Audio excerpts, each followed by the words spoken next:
time once again to slip into your camo, grab your bow, and join us out in the field for another episode of the Up North Journal, presented by PSE Archery. The Up North Journal crew is knocked and ready to rock for another exciting adventure. So let's step outside and hit the trail. This episode of the Up North Journal podcast is brought to you by PSE Archery, Deer Camp Coffee, Buck Baits, JPO Game Calls, The Island Armory, Hacker Max, Sunrise Archery, and C3 Better the Hunt Technology. Welcome back to another episode of the Up North Journal, everybody. I'm host Mike Adams, sitting in the cabin. It's a little warm tonight with Dan DeFall, but the colors are starting to change in northern Michigan. Right? I'm here to tell you. Are we live? Oh, well, I guess it'd help if I came back on screen there, wouldn't it? Don't do that to me. We are back live on the screen now, thank you. There we go. So, we are live in the cabin. I was wondering why it didn't change your Well, that's why I was looking, I'm going.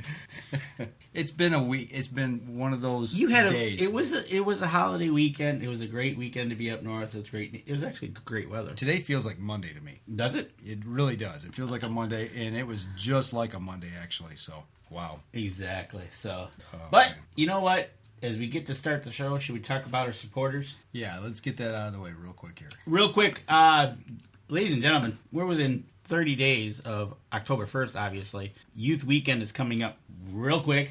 Get over to buckbaits.com if you want 20% off your order. Use the promo code UNJ20 over there. And why not help yourself getting to your stand a lot easier by using Easy Cut products at easycutproducts.com. Use the promo code UNJ15OFF.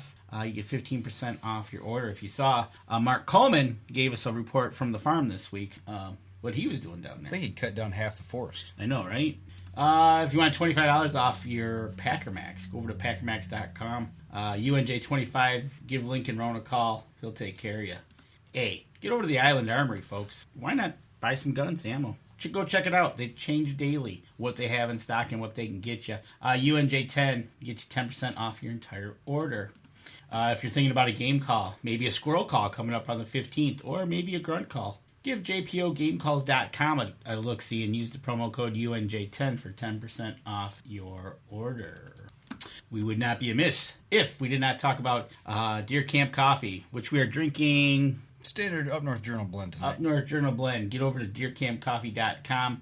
Use the promo code UNJ10. Get 10% off your order. Don't forget to order a bag of Up North Journal as we have it. And we haven't got the new slides out yet, but remember, Miller Deer Tracking, get 20% off your next deer track. Use the promo code UNJ20. Give them a call if you have any doubts, maybe this weekend while you're out youth hunting, or definitely in October. And get 20% off you there. You know, they're still fishing, though, folks. It's not over yet. It's never over. You're right. Even hard water. UNJ10 over at southernIndianaBaitCo.com. And why not go up to... Where are we going? We're going to go to Newberry, where it's a nice 72 degrees, sunny, over at Cedars, where they're serving pizza and Deer Camp Coffee right there in the shop. So you can have a coffee and some pizza. Shout out to FM 123, who carries the show for us up there in the great Upper Peninsula. I wonder when they're going to get snow.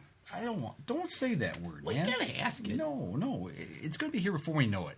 Right? It might be 85 tomorrow, but you know what? It's going to be 25 here in about a month and a half. Seriously. It could be. From here on in, anytime in the Upper Peninsula. Right? It could. It could freeze. There's no doubt about it. I mean, it's not that far away. Absolutely. All right. Well, let's get into it tonight. We're talking about snow. We're talking about hunting season. We've alluded to the fact we've been up north. So let's go to Sunrise Archery and talk with Derek Vaughn. You know what? Let's get him on the show tonight because he's on the show because, ladies and gentlemen, we got some arrows we need to build. Maybe a last-minute idea you want to do. You got 30 days to do some practicing. 30 days? Well, less than 30, I said. Okay. And just while we're on the topic of shooting arrows, next week, this September 17th and 18th, out at Land O'Lakes, Sunrise Archery is having their 3D shoot. If you come on out and check them out, they got some novelty shoots. They're giving away some stuff. And check it out and go shoot a 3D course. Well, Derek, you guys have been part of that for a couple years now, haven't you? Quite a while. Yeah, this will be our third year out there. Okay. All right. Well, so far it's been pretty successful. Last year we struggled with the heat. I think it was pushing 90. and we did it, I think, the last week of August last year. So we tried to push it back into September if they'd let us this year, and we were able to work something out with them. It's going to be almost 90 this weekend. Well, in the long term anyway, they're calling for 75 that weekend, so that'll be nice. Good. We need some cooler weather. We'll see if that holds or not. Right? Well, thanks for jumping on board with us tonight and talking a little bit. So, I mean, we're in the middle of getting ready for deer season. So, how's the shop running? Oh, every day's a Monday there right now. It's every day there's a new set of things to work on, a new issue, a new problem. So it's hectic. It's not bad. The crew has another year of experience. I got some younger guys that have only been doing it a couple of years. That every year everything runs a little bit smoother. So that's helpful. Obviously I've been doing it for a long time, so I kind of know what to expect. Now that they do it, it helps a lot. And I don't know. We just stay on top of everything the best we can. You guys posted a picture last week. A bunch of bowstrings came in last week. I was actually there and saw them. Have you caught up with all those bowstrings you're getting put on bows? We're caught up. When we get strings in, even if it's every day, we're getting strings probably 4 out of 5 days during the week right now. And we will complete every string we get within 48 hours. Of receiving those strings. I don't care how long I got to stay or somebody else has to stay with me or how early we got to get there. We will turn them around once they're in our hands in less than 48 hours. That's a good reminder for people. We're going to talk about arrows here in a second, but let's go right back to the strings. What should they be looking for? Let's say they have been practicing all summer long, did tack, maybe they've done something, some other 3D shoots in the area, and all of a sudden here we are coming out of Labor Day weekend, and all of a sudden they're looking over their bow. What should they be looking for? That gives them a tip off. Maybe they should think about getting a new string or something bad might happen. Anything that stands out, the strings are pretty uniform, end to end. So if something doesn't look right in an area, something's hanging loose, serving's cut, by all means bring it in. It doesn't cost anything to have it looked at. So, we're going to give you our honest opinion. It might be something where we can just reserve it. It might be something we need to replace. It might be something that's just normal wear and tear. But by all means, bring it in and get it looked at. And, it doesn't cost anything for an opinion. What about serving creep? You run the cams when you see it starts gapping and wandering just a little bit. Is that something that you should be really concerned about? It's pretty common on some systems. Unless there's fraying involved with it, it's not hypercritical probably to get replaced immediately. I mean, it's pretty common on a lot of cams to have a little bit of separation in certain areas. Some strings are better than others in preventing that. But unless the serving is actually being cut or you can see the strings actually being damaged underneath of the serving, it's not, imminent danger typically. Gotcha. Okay. We got a question coming in here. Do you guys have a history of leaving secret messages on some of your customers' bows? It's not a long history, just one customer in particular. So who's chiming in right now. Yeah, I do. Right, exactly. What's up, Bill? Hey, I want to give him a shout out, man. He really helped us out about 2-3 weeks ago at work.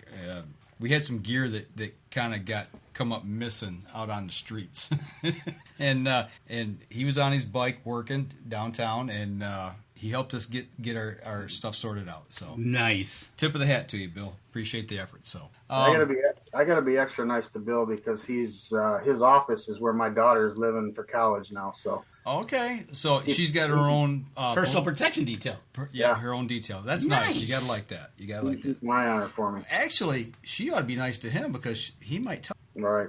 Those party Michigan people. Yeah. Right. Mm-hmm. Right.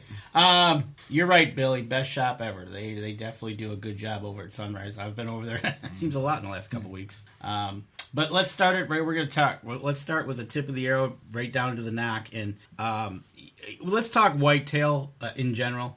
You can go. There's elk setups. There's African setups. There's just bears if you want. But a typical whitetail archery setup for your arrow. What are we looking at? A carbon arrow. Let's start at the rear. 3 fletch, 4 fletch. Is there any really difference, or is that a personal choice? There are subtle differences. I believe that a 4 fletch allows you to run a lower profile vane and get a similar control in the arrow. And I've kind of leaned in that direction personally the last couple of years. I don't think you have to run as severe of a helical with a 4-fletch either. There's a couple other minor differences, but a lot of it comes down to just, for me personally, I get bored of trying the same stuff from year to year, and I want to try different stuff. And if it works good, I'll stick with it for a few years. Last couple of years, I've been running a 4-fletch, usually a 2.5 to 3 inch vein. So that's been working good for me. And I run a mechanical head myself. Fixed blades is more critical. I would probably run a harder helical if I was running a fixed blade. Mechanicals, you don't need nearly as much guidance there. So I've been running a 4-fletch. Some of it has to do with just a preference, like I said. Some of it has to do with the look of it. Some of it has to do with adding a little bit more total arrow weight to get to my target weight on an arrow build. There's a lot of different factors involved. And the amount of helical in a 3-fletch, which is typical for a little bit of slight, or should it be more severe? Or again, one thing archery people like to do is they like to tinker. That's what I know. Like even Derek has said, you're showing a vein on the show right now that's got a pretty severe helical to it, and then Mike, in your hand, the ones you have really don't. So no, the helical, how's that? Pretty typical to what I run right there as far as a helical. Okay. It's not crazy, but it's spinning. But it gets that arrow off the bow and start its rotation, right? Oh yeah. Like I said, fixed blade head, I'd strongly recommend a hard helical as much as you can get away with. And mechanical, it's really not that important. As long as it's got a little bit of an offset just to get the arrow spinning, it's not nearly as critical. Unless it's a really long mechanical, something that's a bigger with a little bit more blade exposure, like say a Rage Extreme or a Grim Reaper Whitetail Special, something that's a little bit more oblong or got a little more surface area to it. It could help with those, but most of your compact mechanicals, I don't think you need a ton. Well, going back to the 4-fletch versus 3-fletch, I mean, your standard 3-fletch, this is a shield type vein that I've got on mine. The theory behind, do you have more surface area with a shorter height on a 4-fletch versus a 3, or is it about the same? How does that all work out? It depends. I mean, obviously, if you put 4 of the same veins on versus 3 of the same veins, you're going to have more total surface with that 4-fletch. But you're talking about the height, though. You go with a lower profile, right? Right. Okay. And that for a couple reasons. Clearance. Some bows struggle with clearance in cable guard systems. Some guys struggle with clearance on their sight to get longer shots. Say for like at tack, for an example, they want to be able to shoot 100+ yards, and they want to run a little bit lower vein, and they can run, a 4-fletch in an X pattern, and it'll clear their sight better than a 3-fletch with the odd fletch straight up. So there's multiple reasons why one might want to try a 4-fletch versus a 3-fletch, and vice versa. Okay, so when that comes into play, say you're going to go with a 4-fletch, maybe with a shorter profile on it. Looking at the different systems of the rests, what do we need to be cognizant of running a 4-fletch versus a standard 3-fletch on, say, a drop away? Some guys maybe just starting out a biscuit, or maybe something that's got like a lizard tongue, something like that. Yeah, a lizard tongue or a whisker biscuit, I would recommend sticking with a 3-fletch, just because of the way they pass through and the clearance options. With a fall away rest that's falling and timed correctly, you can get away with pretty much anything. Okay, all right. And believe it or not, you guys probably don't want to hear this, but you're probably going to start seeing 5- and 6-fletch be a thing in the next couple of years based on what I've been seeing. No, it doesn't surprise me in this industry. So we're going to have to get our easy fletch out and use it twice on the same one, right? For 6. There's a couple of YouTube guys. I think John Dudley's one of them that is starting to promote the 6-fletch on his wife's setup. And I know AAE just came out with a new bit for the Bitzenberger that'll do 5- and 6-fletch. So that's probably going to become a thing here in the next couple of years. I'm looking at mine right now. How do you get another complete set of fletchings? The surface area there, I mean, yeah, it can be done, but I mean, there's not a lot of surface area left to work with. Definitely on a small diameter arrow, it would be tough with certain veins to do more than 4. Now, is he talking more of a target setup, or is he thinking about a hunting setup? I believe his wife hunts with a 6-fletch. Interesting. Danny's Googling right now as we speak. Yeah, I'm looking. Wow. Now, I've not heard of that yet. But then again, I don't dig into this too. Yeah, the standard diameter carbon arrow, like what you guys are shooting, you can get more fletching on there for sure. Okay. I know a few guys that run this, like a 6 fletch on like turkey guillotine arrows too, when they want as much control as they can possibly get with a huge broadhead on the front. Gotcha. Well, that thing is huge. That guillotine. That's a. They'll run even like 6.5, 6-inch feathers on them. Oh, almost like a flu arrow. Basically. Wow. Have you ever tried the Zinger fletching? I have not.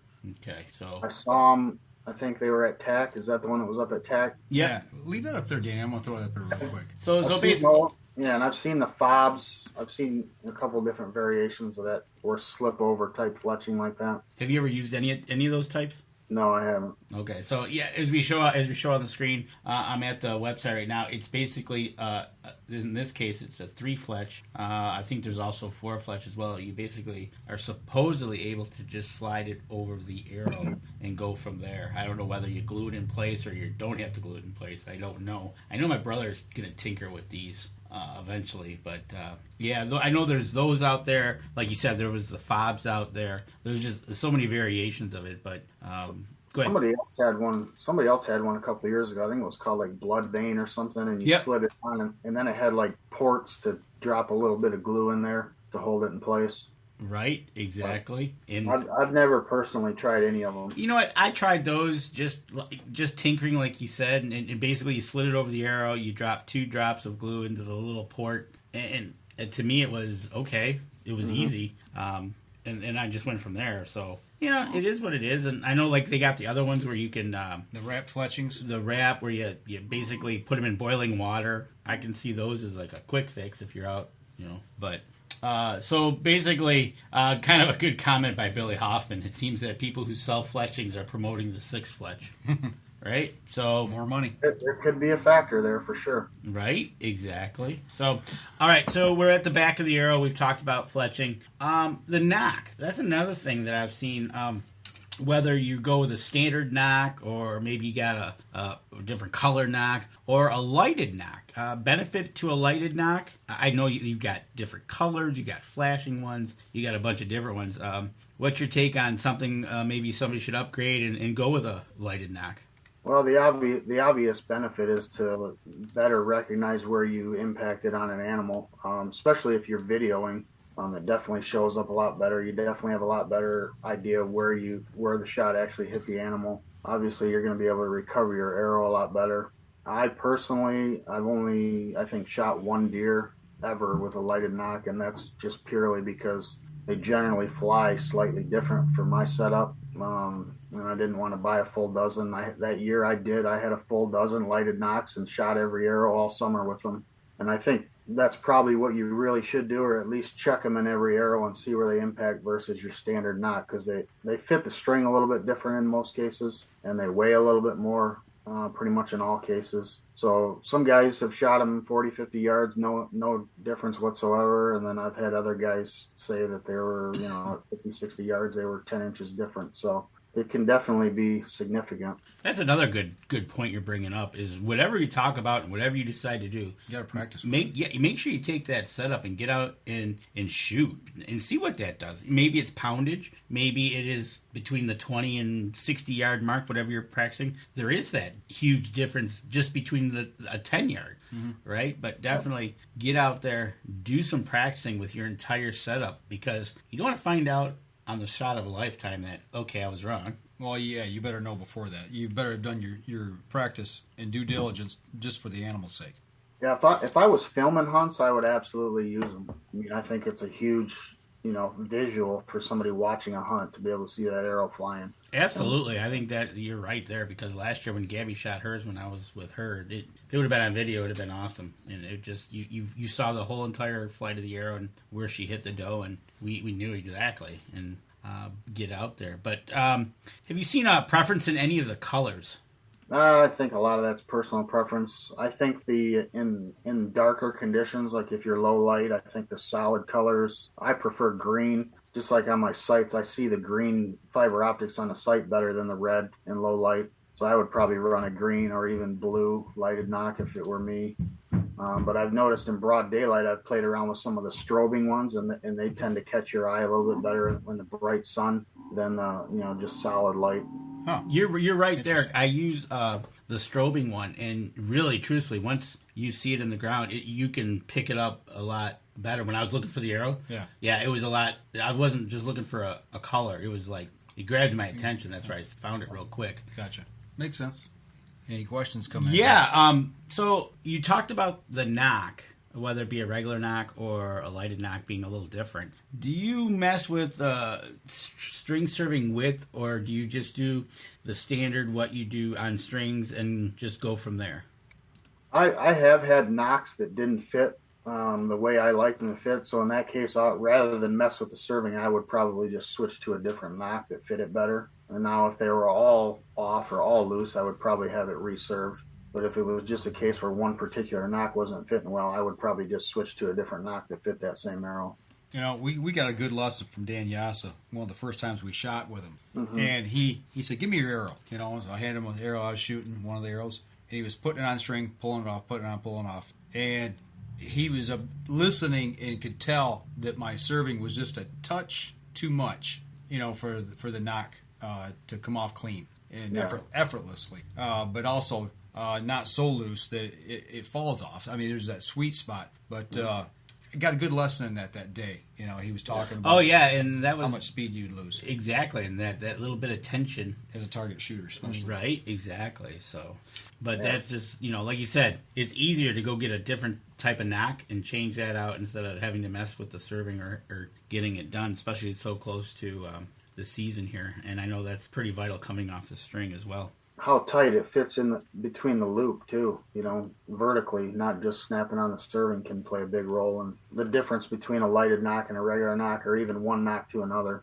You're talking about where the loop's tied on and where the knots are pinching down on the nock. Yeah, how tight it fits in between those vertically. Yeah, if it's smashed in there, then you're going to have, you know, you can get some inconsistencies from shot to shot with not what they call nock pinch. Okay.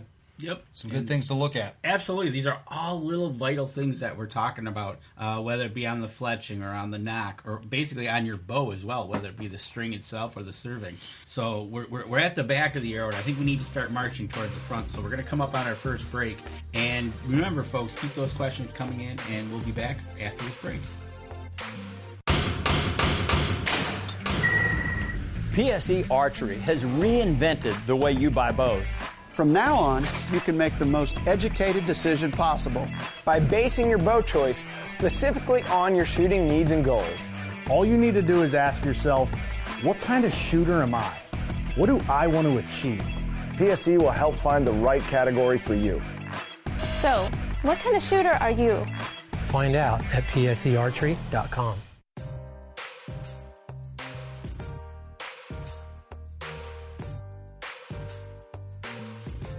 All right, welcome back. Second segment of the show. We started on the back end. We've talked fletchings. We've talked a nock. So where do you want to go from here? You know what? Let's talk about the arrow itself as we're putting the. You know, you got a standard carbon arrow. I know some arrows out there have a mid weight, have a more of the front weight, have a tri weight. What's your take on all that with an arrow, or and all with that's being said? I like smaller diameter arrow. I've used the micro stuff like the 4mm, like the Victory Vaps, stuff like that in the past, and I've kind of settled back into that 5mm Easton Axis, the Airstrike from Gold Tip, Rip TKO from Victory. You know, that small but not micro diameter arrow is what I prefer. Works best with the way I like to build the arrows. I prefer. Go ahead. No, go ahead. Finish your statement. I was going to say I prefer the ones that weigh like 8.5 to 9 grains per inch. And when the length that I cut them, and then with the weight that I put in the front, or prefer to put in the front, it gets me into that target arrow weight that I prefer. Now, with that being said, did you shoot the same arrows for tack that you're shooting for hunting season? I did not. Okay. Did you go with a smaller diameter arrow for tack? I did not. Ooh. I might in the future. This was my first year shooting it. I shot a 6mm arrow at tack. It was a new arrow from Easton that I got to try out, and they shot really well. I was really happy with them. I might go back and try a micro diameter arrow specifically for that, just because of the downrange performance of them and the less wind drift and that kind of stuff. that's something I'll think about maybe next year. But I had no complaints whatsoever with what I shot up there. Because I know people, when they go to their outdoor setup, whether they're shooting a 3D course or maybe they're shooting tack, if they like to tinker with their hunting setup, they'll go to like a smaller diameter for the wind and go front load it. Yeah, and front load it. And we'll get to that point here. When we get to the point, get to the point. That's what you did there. Yeah, I know, right? The only thing different about my tack arrow is basically that it's just not the arrow I'm hunting with. It's a very similar build and pretty much the same weight. So it's not like it's a drastically different arrow. I might try something drastically different up there next year just to play around with it and see what happens. I mean, it's a fun shoot. There's nothing really on the line. It's just, it's more of a learning experience for me where I'm trying to figure out what works best. So. I totally agree with you on that aspect, that it is a fun shoot. And like you said, if you want to go try something totally off the wall with your setup, go do it. Try it. Because those shots are interesting to start with. No doubt. And, obviously, if you ever watch the tack page itself, people get into it. So give it a whirl, folks. I can't say enough about tack and getting out there. It was Derek's first time. He was up on the mountain. Mike and I were up on the mountain. And it was just a fun shoot head by all, no doubt about it. So your setups are the same. Like you said, 8, 9 GPI. So then as we get to the front of the arrow, what are you thinking about maybe putting on some front of center weight maybe or not? Or do you just leave your arrows alone like I personally do? Mike does. With my brother 2 weeks ago, you actually gave him some weight up front to help him out. So kind of talk about why you would do something of that nature of putting front weight in. Generally, on pretty much every arrow I've built the last 5 years, I add a heavy insert, heavier than stock, basically. And it's not so much for the FOC, it's more for the what the arrow weight that I'm desiring. I believe that the total arrow weight is more critical than what like the FOC percentage is, for example. I think if you had 2 equal arrows and one had higher FOC than the other, it might marginally outperform it in certain areas. But I think an arrow with more arrow weight, total arrow weight, is always going to perform a lighter one, even if that lighter one has better FOC, if that makes sense. In a hunting situation, I'm talking about. Absolutely. That's what we're talking about. We're talking about hunting here. What overall weight of your arrow are you looking for? We'll say a given 100 grain head.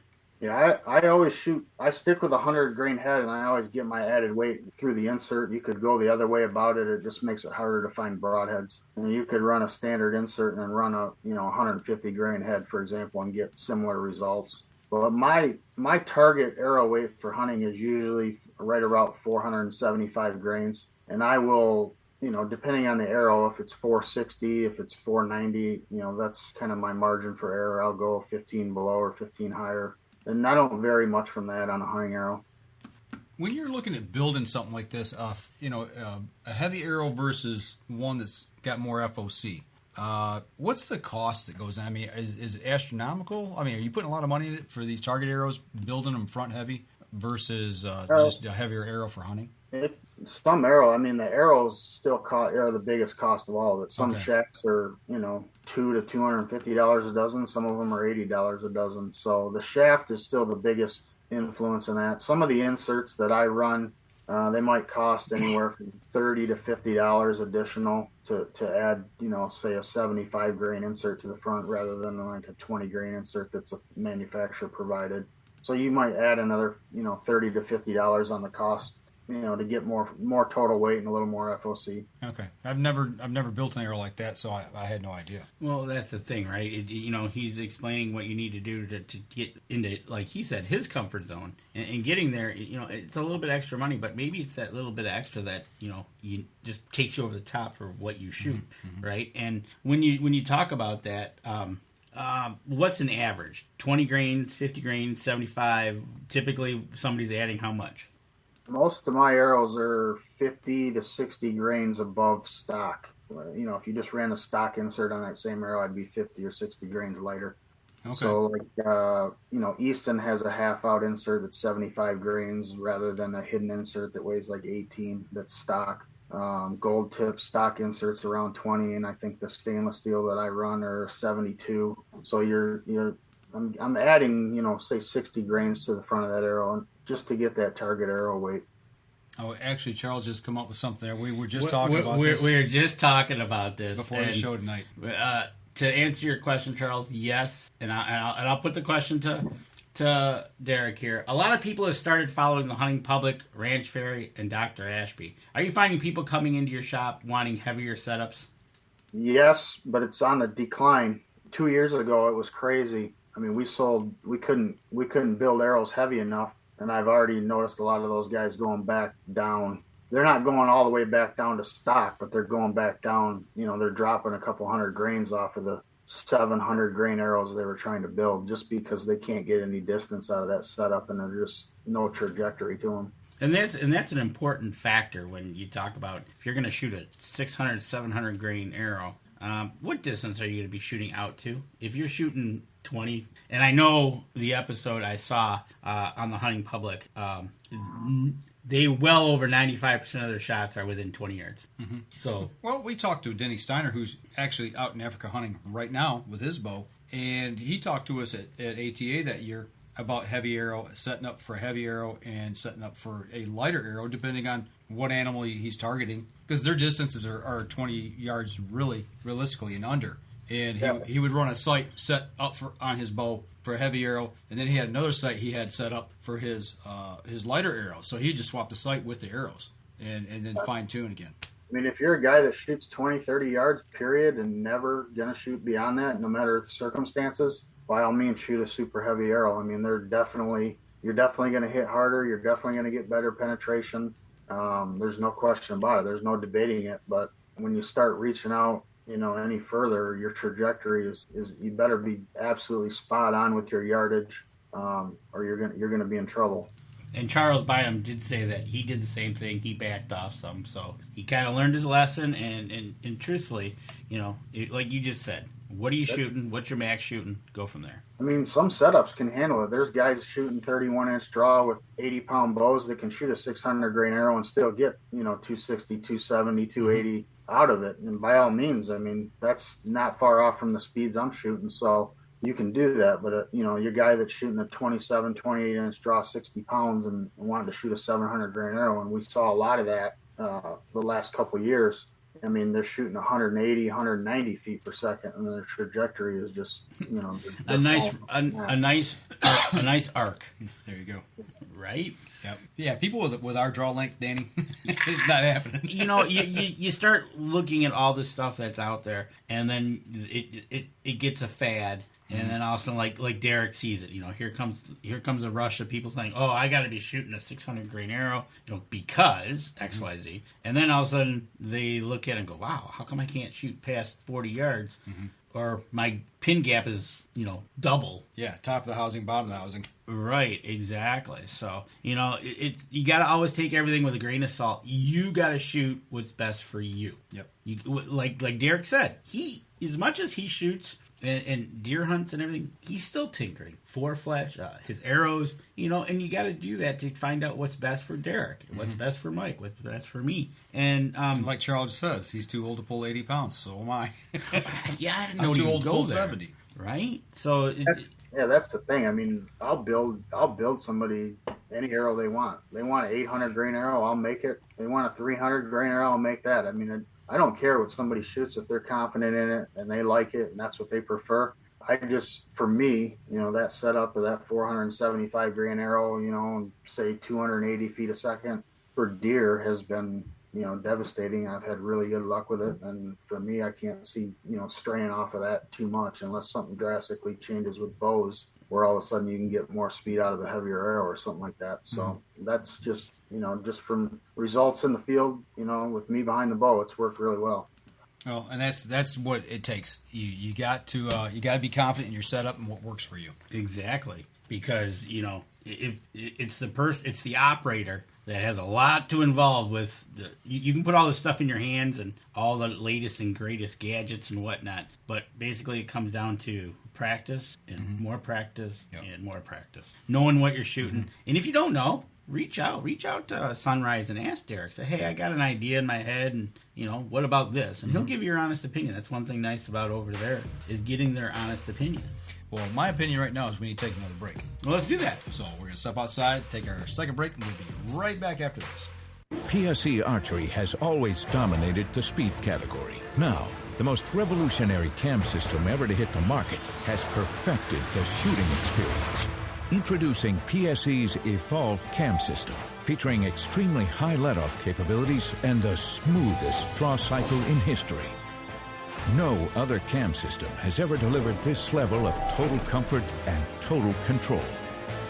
Experience PSE. Experience performance. All right, we're back for the third segment of the show. Danny, you got a question coming from the Yeah, chat. we do. If you throw up the picture of the Fletching. Okay. We got a picture from Derek. He sent, it's the white Fletching. It's the AAE hybrids.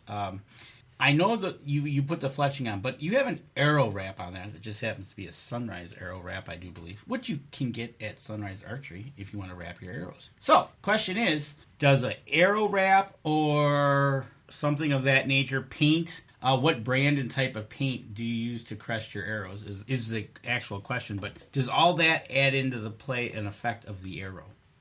Yeah, I mean, it adds a little bit of weight. Some wraps are heavier than others, so it can throw off, it can actually fight your FOC a little bit. I mean, honestly, when I use them, that arrow, that was one of Chase's arrows, by the way. That wasn't even my arrow. I just thought it would be a good picture, but more for looks than anything, for wraps. Finding your arrow, high visibility. But it can influence. I mean, you could shoot one arrow with a wrap and one without, and they might impact a little bit different just based on the change in the dynamics of the weight distribution, plus the physical weight of it. Just so happens somebody commented that's a really cool-looking arrow by Chase. Yeah, Chase actually made those wraps. Did he? That was his tack arrow right there that I've sent. Oh, nice. I was thinking maybe being white that it might be an arrow in celebration of a wedding. Right? Exactly. Maybe upside the head because somebody's getting just married. saying. Right? Congratulations, Shades, this weekend, by the way. We'll do that Saturday. We're closing early on Saturday. We're closing at 3 because of the wedding. So right. So anybody out there listening needs to get your bow tuned or get some gear. You better get in there before. What did you say? 3 o'clock. 3 o'clock. 3. There you go. Right. So, so do you know type of paint? Do you have that at your shop? Cresting paint and stuff like that. No, we don't sell the paint, just wraps. Okay. I've crested arrow one time, and it was with, I think Boning sells all the equipment, the lacquer and the paint thinner and all that. And it looks cool, but if you have to refletch, it's really a pain in the butt. Exactly. Do you have your scales at the shop certified periodically or as they are? From an arrow weight standpoint? Yeah. I mean, I guess they're not certified, no, but we've got a couple of them that read the same. So, I mean, I assume they're pretty accurate. You check and verify between a couple scales. So if they read the same, if they're a grain or two off, I don't think it's a big deal as long as it reads consistent from one arrow to the next. Absolutely. If somebody was going to do their own builds at home, talking about building in weights and things of that nature, in measuring, you got a certain scale that you would recommend for somebody that could use at home that won't break the bank but is quality? Last Chance Archery makes a lot of good stuff like that. Okay. Not only just arrow scales, but bow scales as well, handheld bow scales. Okay. And that's one of the things that you can do is you start to get into this stuff, you start to tinker. And you get in, you start, yeah, it gets, it like you said, it doesn't break the bank, but it doesn't start to, it starts to go, well, I got this, now I got to have that. Well, if I got those two things, I need this. So you need an arrow saw. Right. Need a bow press. Right, exactly. So you just wonder, trust me, folks, it's like golf. Yeah. How much do you want to spend? Right, exactly. You know what? We built the arrow now. We've got the insert in. We've got some added weight maybe to the front. The tip itself, when you go for field points, obviously you're going to try to match the grain of field tip to the arrow, which you're going to add to your broadhead. The importance of a mechanical to a fixed blade, personal preference, how do you view those? It's definitely a lot of personal preference involved there, and it's very setup dependent in certain situations as well. I think guys that run setups similar to mine or that have a longer draw length or heavier arrow weight than mine can, pretty much do whatever they want. I've shot mechanical heads for 20 years and had really, really good success with them. There's a lot of guys that'll never shoot them, and they had a bad experience, and I don't blame them. I mean, once you lose confidence in something, that's it. You're probably never going to do it again. Fixed blades are great for pretty much any setup outside of super light arrows going super fast, because they're just hard to control them, hard to get good arrow flight out of them. They're just, for me personally, I have a hard time getting away from the accuracy of a mechanical head and the wound channels they create with my setup. There are mechanical broadheads that I would never shoot just based on design alone. But the ones that I've shot, and I've killed deer with probably a dozen different mechanicals over the last 20 years, and I've had nothing remotely close to a failure with any of them. You know, we heard about that 15, 20 years ago. People would talk about failure, you know, and I steered away from them. But I will say, last year, I used the Dead Meat G3, and I was up at Danny's hunting. The first time I ever shot a mechanical. Oh my gosh. Right? You know, like you said, the wound channel. The deer ran, 30, 40 yards? Yep. And it looked like somebody took a 5-gallon bucket with blood in it and made a trail to the deer. I mean, I watched the deer die. It didn't have to track it. You wouldn't have to. You could have walked the red brick road or the red blood road. You know, red blood road, you for know. sure. You guys both shoot setups slightly shorter draw and a little less poundage, and you're more in the gray area, in my opinion, as far as mechanical or fixed blades. You can kind of lean either way. Mm-hmm. You know, there are some mechanicals that are smaller cutting diameter, G5. I think the newest version would be like the Dead Meat of what you shot. Mm-hmm. Grim Reaper's got some smaller ones. The Mini Mag, I've shot quite a few deer with those. That's a real good one for guys that shoot a little less poundage, that want that accuracy and a little bit better wound channel. Those are a couple of good ones. Yeah, so you need to avoid the really big cutting diameters and the really bad blade angles if you're shooting shorter draw lengths or lighter poundage. You know, that the arrow flight you talked about, well, for me, that's the one thing I remember when I released. Is it was true. It went right where I was aiming. It was just dead nuts on. Right. Mm-hmm. And what's nice about G5 is you can get practice heads that are matched to the broadhead, whether it be the Montec or the mechanicals. You can actually physically get, looks like a field tip, but it's matched perfectly to the broadhead. And you shoot those, and they're supposed to be the same. So, you know, it's nice that you can do that as well. And you get the, like you said it before, you get that confidence in your shooting ability with the broadhead, and it makes a world of difference that you're not getting no tail whip, you're not getting no whatever might you think you're getting. Get that out of your head, and once you get that confidence down, you end up shooting a lot better. Well, since we're on the subject of mechanical versus field point, or mechanical versus fixed, and then flying like a field point, obviously, when you're shooting your field points, you can shoot into bail, you can shoot into foam, whatever. Shooting a broadhead, or a simulated broadhead field point for some of these where they make them, what type of target would you recommend for that? You pretty much have to shoot them into a block foam style target. Any of the bags, even the mechanical practice. There's a lot of mechanical practice heads out there, and they'll get hung up in the bag targets. So you really got to have some type of foam, block style target. Is there one that may be a little bit better than the other, or one that's more popular with the shooters out there? Blocks are the most popular for us that sell the best. We got some targets from Big Shot with 10. They get 10-sided target that seems to be a really nice one. The Morel High Roller, we always sell out of that one really quick. Okay, that's another one that seems to be popular. And then Delta's got a couple, the Big 8, and then I forget, the other one's called Green Line. I think it replaced the old one. They had a different one a couple years ago. They replaced with that one.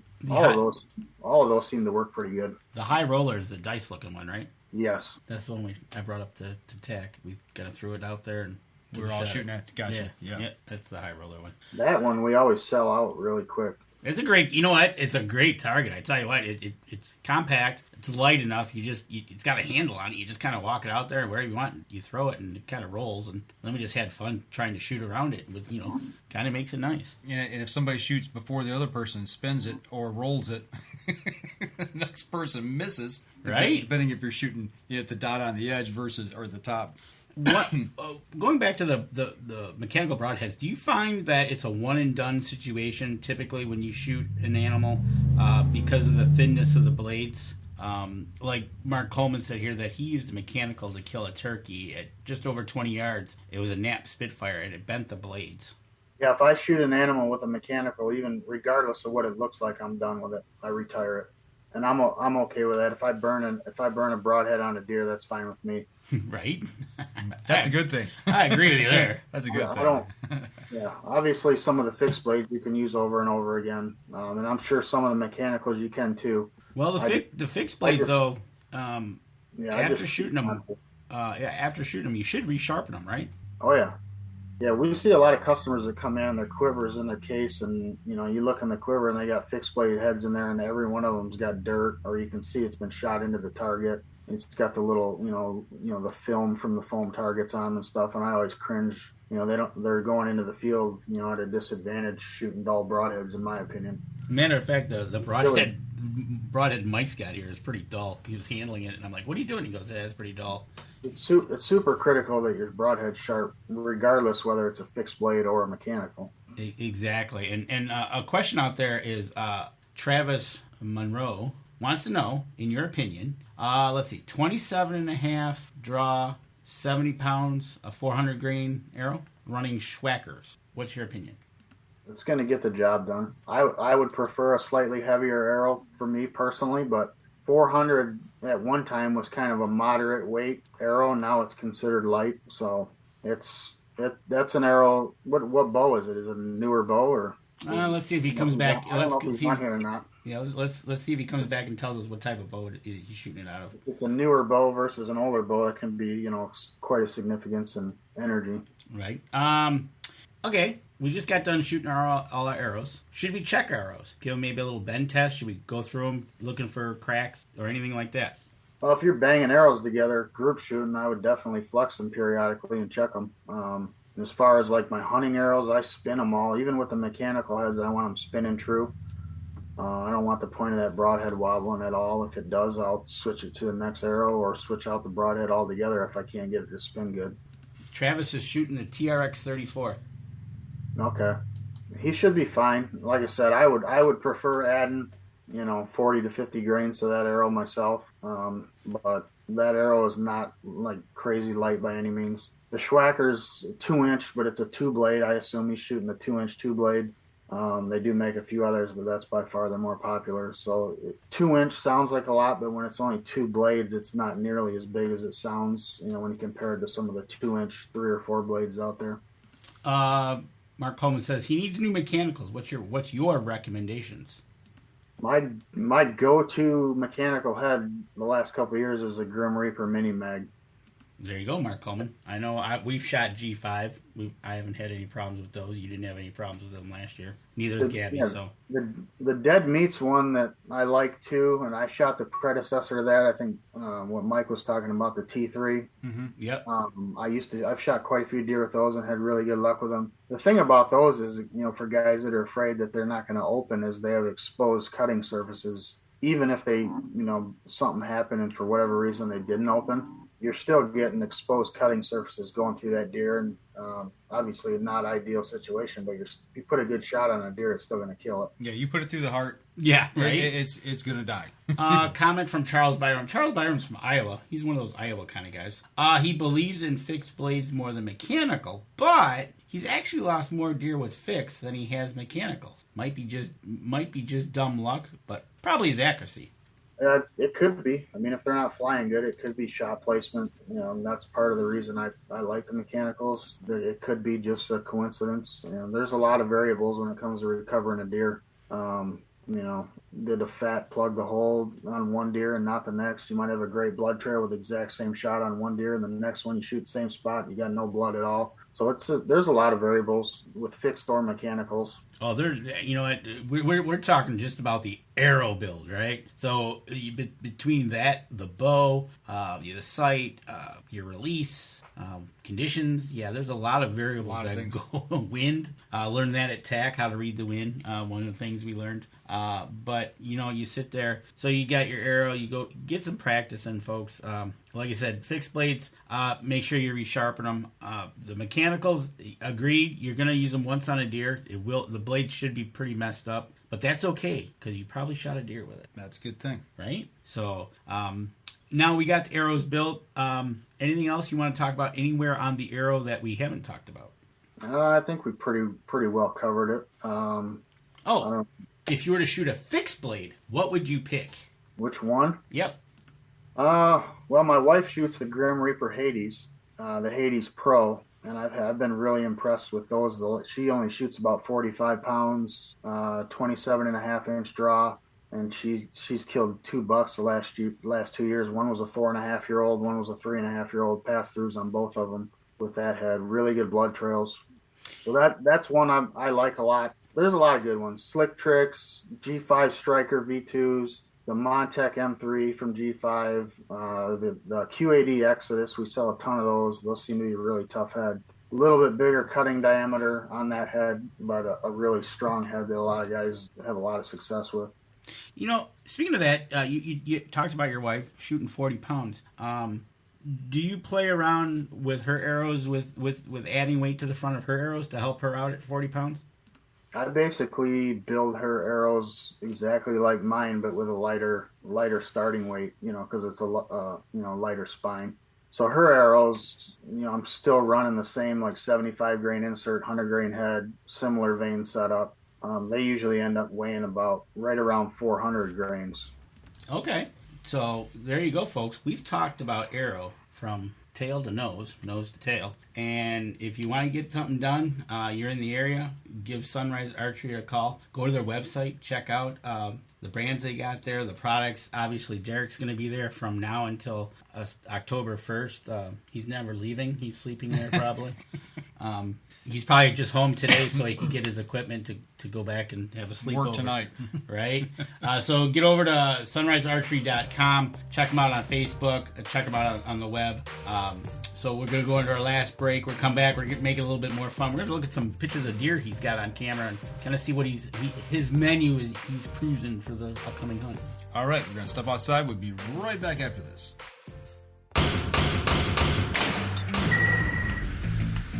Acceleration is part of PSE's DNA. PSE pioneered the speed movement. Now they've developed the vapor category to help you find the most powerful bows on the market to fit you. High speed equates to intense power and building the momentum you need to be successful. Are you a vapor shooter? Find out at psearchery.com.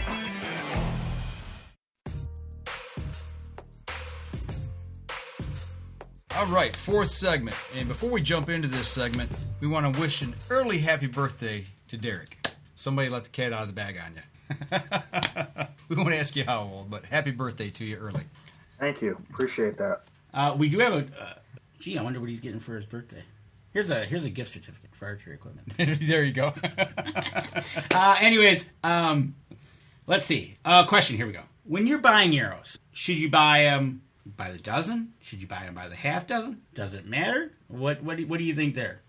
I think it all depends. I mean, some guys are just wanting to try an arrow to see if they like it. I would recommend just buying a half a dozen, see how they shoot. I mean, if you're sold on an arrow and you really like that arrow, I would probably buy them a dozen at a time. It's just kind of case by case. Maybe somebody bought 6 and they broke 2, and they like the way they shoot. They just need 6 more. It's just case by case. I agree there. You can, if you're getting into the tinkering and you only buy 6 at a time, that's fine. Well, and they're built so good now. I mean, the tolerances on them, you shouldn't be getting a big wide variance in tolerances and having to sift through. They should all be right there. Yeah, I mean, we've had customers buy 3 dozen at a time before. So it's they really love that arrow. They're afraid it might not be made anymore, or they heard it's going out, going to be discontinued, and they'll buy 2-3 dozen of them. I agree there. All of a sudden you go in and all of a sudden, hey, we don't make those anymore. Right. Yeah. So we've talked about arrows. Everybody go check out sunrisearchery.com, sunrisearchery.com. So now, kind of the point in the show, we're going to show a little eye candy for everybody out there that Derek has some leases around Michigan, Indiana. The United States somewhere. The United States. He'll give you the pinpoint of not going to tell you coordinates. But the first one we're showing on the screen is a nice looking buck looking away from the camera. Daytime shot out in the woods. Nighttime or daytime? Daytime. Really tall tines? Yep, out in the woods. Yeah, that's a buck that's down in southern Indiana. We got this lease last year, and that buck was the very first buck that showed up on camera that caught our interest. And he was probably low 130s 9-pointer last year. And as you can see, he got a lot bigger. I think he's got, four tines that are, 12 to 13 inches now. And depending on how long his brow tines are, which is hard to tell. And he didn't have really good ones last year. He could be, 155 to 160 inch deer this year. So he is definitely, my number one target buck for this entire season at this point. And yes, Mark Coleman, you heard it right. It is Indiana, down by you. Probably past him, most likely, because it's close to Kentucky. Yeah, it's a lot further south. Yeah, you're way south than where he's at. But looking at this, you're getting trail cameras of this guy. He's looking spectacular. The next buck we got is a buck that's standing on the edge of a cornfield, looking, and he's not a bad buck either. Oh, that's a Michigan deer. That's a really good-looking 8-pointer. I've got a handful of Michigan bucks that are, that caliber buck or similar. Nothing that's like really got me going crazy though. I mean, don't get me wrong, they're nice bucks, and I'd love to shoot a handful of them, but nothing like that buck from Indiana. Yeah, if you're going to spend your time hunting, it's going to be in Indiana, it looks like. Well, I really like hunting Michigan, and I have a lot of success down in that area. So I will be spending quite a bit of time there, that I do have off in Michigan. I do have a week set aside for Indiana, though, that second week in November. That magical time of year. Right. Billy Hoffman, what did that question do? Would D trade U of M winning national championship in football and basketball in the same year if he got to shoot a 200-inch buck? Would you, Derek? Absolutely. Yeah, I like hunting a lot more than I like sports. There you go. Yeah, that to happen in the same year would be amazing. Question from Chase. You're going to kill a 150. I get it. That's Chase. Yeah. From work. Yeah. We'll see. Hopefully. Well, right? That's all you can ask for is to get the chance to do it, right? That buck down there is the only one I know of that would break that mark. So we'll see. Hopefully you get a shot at him. There's more of them down there. We had a bunch of them show up last year while we were down there hunting during the rut. And anything could show up. So. Well, we got one here. It's a night photo. Looks like a 10. That's another deer from Indiana. I don't know that I would shoot him this year. We'll see how the hunt goes. But that's a deer that we had pictures of last year, and I think he's just 3.5 this year. He's a solid 10. I mean, he's got some mass. He just with that other buck running around, and I know that other deer lives right there. It's going to be hard to shoot that deer. Oh, same. Okay, so on the same lease, you got those two bucks. Yeah, that's kind of. I get it. It's not a real big piece of property. It's only about 60 acres. So right, and so you got you're gonna have to weigh the options when you're down there. What's happening? Are the deer moving? Not moving? What weather? There's a whole bunch of factors that go into that. And when you get a chance like this, and we've talked about arrows. Which the question's coming in from Zach. Which is more important? Speed of arrow or mass of arrow in terms of kinetic energy? Well, they're both. I mean, if you did a kinetic energy calculation from a 300 grain arrow coming out of one bow and then the same bow shooting a 500 grain arrow, the kinetic energy actually doesn't change a great deal, like as far as on the scale. But what does change is the momentum, and I think that's more critical than what the actual kinetic energy is. So the heavier arrow is gonna carry more of that momentum. I've used the analogy many times, like throwing a ping pong ball into a snowbank versus a golf ball. I don't care how fast that ping pong ball is going. It's not going to get as deep as that golf ball. So they both matter. But I mean, you could shoot a 100 grain arrow going mock whatever, and it's just not going to have a lot of ass behind it. So exactly, that's a great analogy of throwing a ping pong ball into a snowbank or a golf ball. It's just what's behind it, right? And the weight. Mark Coleman says Indiana raised their license fees this year. I know. He knows. Vote of confidence there. They went from they raised them almost $100 for non-residents. Wow. Well, and that's buying the $1 and $2 tag. I just buy I buy an archery tag, and if I don't fill it, I'll buy a gun tag and hunt their gun season. You can only kill one buck, but you have to have a license for whatever weapon you're using. That's right. That's right. I remember I bought mine was archery. So you bought yours for archery? Yep. Okay. Yeah, I plan on hunting. Their gun season I think starts on the 12th this year. Mm-hmm. I So know I'm planning on bow hunting like the 7th through the 11th, and then if I don't kill one with a bow, I'll buy the gun tag and hunt 12th, 13th, and then be back for our gun opener here. Nice. I tell you what, look at these pictures you got on these leases you have. These are some great deer to be shooting at. Some people it's a dream to shoot at some of these bucks on a regular basis or have a chance at one of these bucks. One of the questions I do have is, what is Derek's dream hunt?